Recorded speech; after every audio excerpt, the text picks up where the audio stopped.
Magluluto na naman tayo. Gagawa ako ng sandwich na sa tortilla. Lalagay sa tortilla.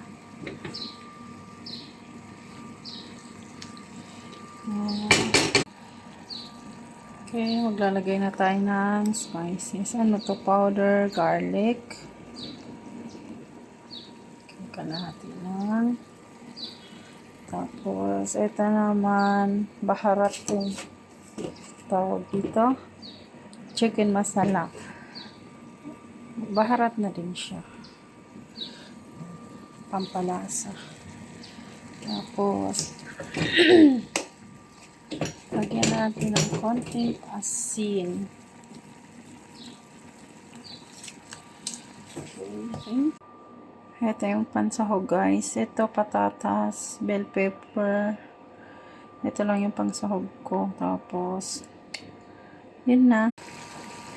Yan, ilagay ko na yung bell pepper at saka patatas. Yan lang isusunod naman natin ilalagay is yung cheese. Ito na yung cheese, guys. Sabay na natin. Sabay haluin. Pampalapot kasi yung cheese. Pampasarap na din. Masarap kasi yung ganito pag may sliced cheese. Yummy siya.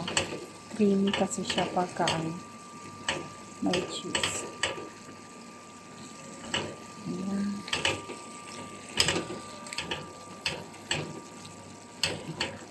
Ayan siya. Haluin natin ng kaunti.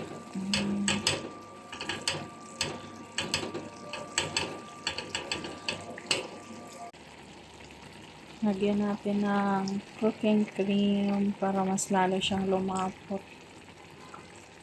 Konti lang. Sakto. Malalapot siya. Tapos, saka natin haluin. Pakuluin hanggang sa lumapot. Ayan. Creamy na to mamaya. Kailangan lang siyang ganyan.